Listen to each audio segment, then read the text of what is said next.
So somebody calls you tomorrow and says, I need a DNA test. What do you do? Because getting somebody interested is only the beginning. You need a process for taking that person from lead to completed test. Let me show you something.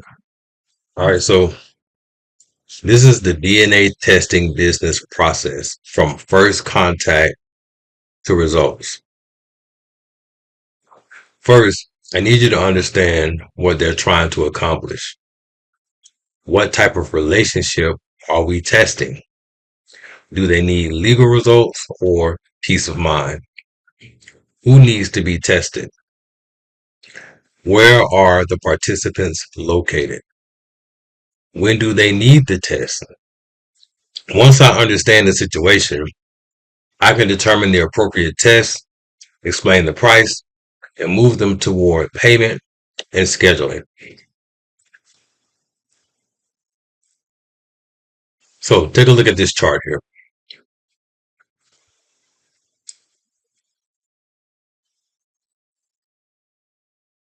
So in the DNA testing business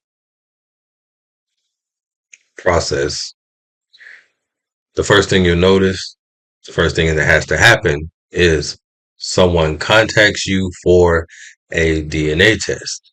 All right. How does that happen? All right. Through my website, they could either call this number, they could send an email, they can click here and chat with voice. And let me give you an example of how that works.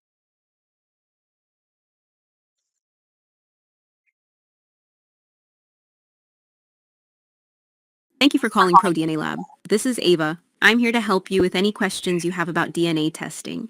What can I help you with today? Hello, Ava. My name is Tommy. I'm calling because I was told today that my daughter wasn't mine, and I would like to get a DNA test ASAP. Thank you for sharing that, Tommy. I can help you get started with a DNA test right away. Before we move forward, I'd like to gather just a few details so I can keep everything organized for Marvin in case we get disconnected or you need anything after today's call. May I have your last name, please? My last name is Smith. Thank you, Tommy Smith. To keep your information organized, could you please confirm the best phone number to reach you if we get disconnected or need to follow up? I have 706-777-9311 on file. Is that correct? Yes, I called before. That is my number. Great. Thanks for confirming.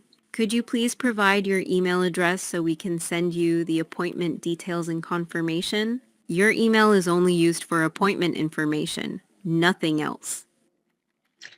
Sure, you could email me at Marvin at usaogx.com. Thank you. So that's Marvin at usaogx.com, correct? And just to make sure I recommend the right test, can you tell me a little more about your situation? For example, will your daughter and you both be available to come in for sample collection, or do you need a kit mailed out? Is this for legal purposes or just for your own peace of mind? Well, if she's not mine, I want to take her mom to court because Okay, I've been paying child support, and if she's not mine, I would like to recoup those funds. If she is mine, certainly. yes. Thank you for explaining, Tommy. That makes sense. And I understand how important this is for you, since you may need the results for court and to address child support, you'll want a legal DNA test. This type of test follows strict chain of custody procedures and is fully court admissible, so the results can be used in legal proceedings. Just to confirm, are both you and your daughter available to come in for sample collection? And will her mother No, also be I want somebody participating? to come to me. I want somebody to come to me, and I gotta go. I don't have much time. So could you guys just email me some information? Absolutely. Absolutely, Tommy. I'll email you all the details about legal DNA testing and how we can arrange for a mobile collector to come to you. You'll receive everything at Marvin at usaogx.com. If you decide to move forward, you can use the link in the email to reserve your appointment, and a mobile collector will come to your location. Is there anything else I can help you with before you go? Thank you, Ava. You enjoy your night. Thank you for calling ProDNA Lab, Tommy. It was a pleasure speaking with you. We'll be here whenever you're ready, and I hope you have a good night. All right, so that is just an example of one way a customer could leave a lead. A customer, one way that I can collect the lead. All right. And also you chat with Facebook. My customers can chat with their Instagram. They can chat via live chat or they can chat via SMS or email. I recommend you trying all of these out because this exact system is the one, it's the blueprint that I've built for my business. If they call this number, they will speak to the same AI representative, and the AI representative can answer any questions that they may have. And also, if they say they want to speak to a person, the AI representative will immediately transfer them to me. The AI representative can also text them the appointment booking link, and it can also email them as well, the appointment booking link. And what happens is after she speaks to a customer, she actually emails me the full conversation, and I'll show you how that looks right now. So I built this system because when I started this, I was working a full-time job and I missed a lot of calls because I couldn't answer my phone. So I always wanted to build something that could collect the calls for me when I was busy. So now the way the system works is when I'm busy, it collects my phone call and uh and it captures the person's information and it sends it to me and it speaks to my customer and it educates my customer, saving me a lot of time from that because a lot of times I would educate the customer on the services just for them to say that they were going to go with somebody else. So when I put this system in place, the system can now answer all their questions before I ever even get on the phone with them. So as you can see, it sends me the full conversation, says your AI employee has handled another call, spoke to Tony Smith. It summarizes the call. It tells me the length of the call. It tells me his phone number. It also tells me his name and his email as well. And it summarizes the call. Right? It gives me the whole phone call, everything that took place. So this is just one way that someone contacts you or someone would contact me. Now, if you sign up for this service that I use, which is called Go High Level. And let me show you exactly how to get there. You come to prodnalab.com, which you should already be on. And then you want to type the blueprint. Oh man, what did I do?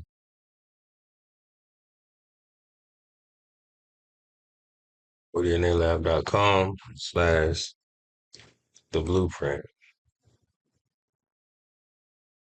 All right. Now, once you get here, you scroll down and you click on My Secret Weapon. And at that point, it's going to take you to Go High Level. Now, this is the system that I use for my business. I use it for CRM.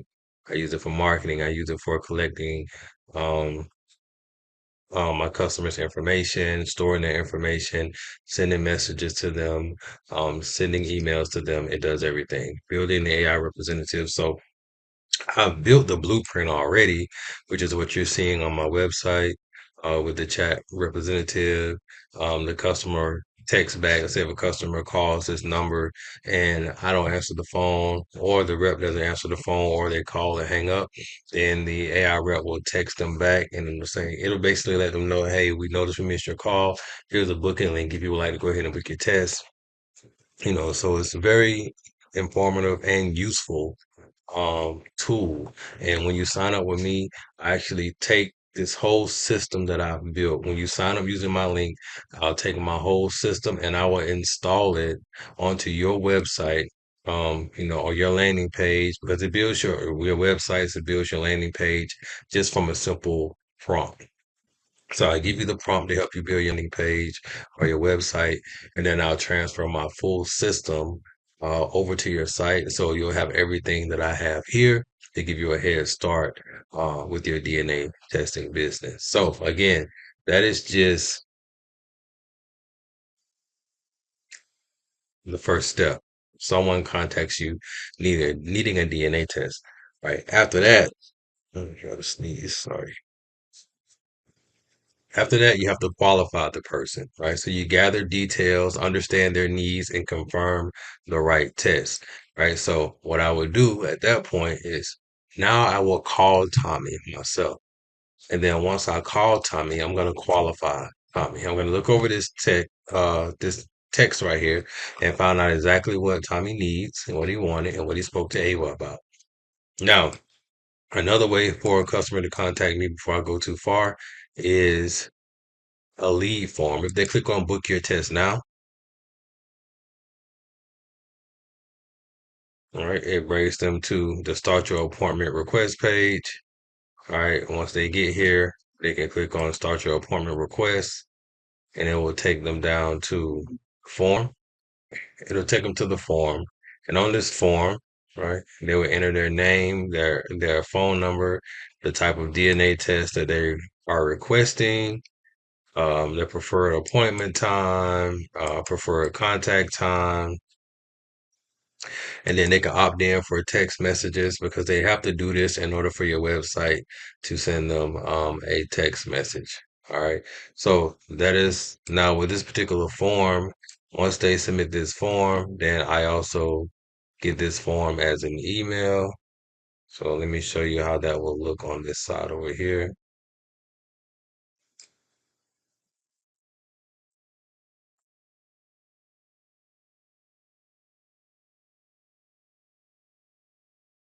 So the goal is to show you that there's just multiple ways to collect the DNA test lead. All right, so right here at the top, you have the customer's name, their preferred appointment date, their time, their preferred method of contact, all the information, their name, phone number, everything up top. So that is just another way to collect a lead. All right. So once you collect the lead, you have to call the customer and you have to qualify the lead. All right. So you gather their details, you understand their needs, and you confirm the right test. So, hey, Tommy, this is Marvin from Pro DNA Lab. I noticed that you filled out a form on our website, or I noticed that you spoke to Ava, our AI representative, and you told her that you were looking for a legal paternity test. Just call in and answer your questions and see how we can get your test schedule, see when we can get your test scheduled. So those are typically some of the questions that I answer. After that, I give them the price, right? So once I confirm and qualify everything, I tell them, the cost of the test, whichever test they inquired about, and I provide appropriate testing options and pricing, right? Because so let's say Tommy say, hey, I'm in St. Louis.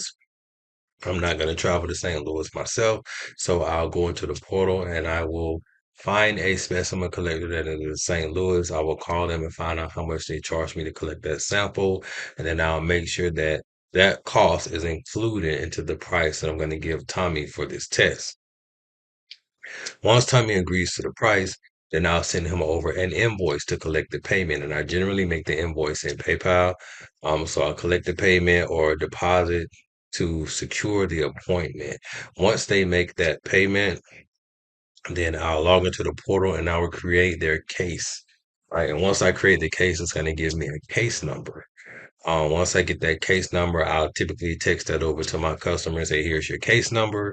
If you're going to go to one of our partner sites, make sure you have this case number when you go in, and then they'll go ahead and collect your sample and send it off to the lab. The case number is important because let's say Tommy lives in St. Louis, but his daughter lives in Atlanta, Georgia. So with that being said, Tommy can go to the specimen collector in St. Louis, and his daughter can go to the specimen collector or be taken to the specimen collector site nearest her in Atlanta. But as long as they have that same case number, then their test samples will go toward the same case. Right? The DDC will know that these two samples go together. And it's very important that you don't make the case number to after you receive your payment because in order to delete a case number, I actually have to call my DDC representative through the portal and tell them that I want to delete this case number. And it could take a bit of time, probably about 5, 10, 15 minutes. But that's 5, 10, 15 minutes that you could save if you receive the payment for first before creating the case number. All right. So after that, um, schedule your appointment at a time convenient for everyone. So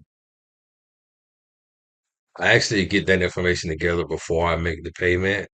But once the payment is made, then I definitely book the test and let them know that, hey, Tommy is going to be coming, on this day, at this time. And by this time, I've already talked to the specimen collector and I'm just calling them back to verify with them that the person is coming on this date and on this time. But I get that information from Tommy first before I actually call the specimen collector and let them know when he'll be there. If the specimen collector if it's a mobile appointment, then I have to find out what days the specimen collector is available when I talk to Tommy, right? After he make his payment, and then we'll schedule his test on whatever day that specimen collector is available, if he is available at that time. But if he's not, basically I have to coordinate between the two, right? To make sure that they both are available on a certain day at the same time so the test can get done, so the sample can get collected. Once I confirm that, set it up, I book it, and I let Tommy know that the specimen collector is coming on this day. I let the specimen collector know that Tommy is going to be available on this day.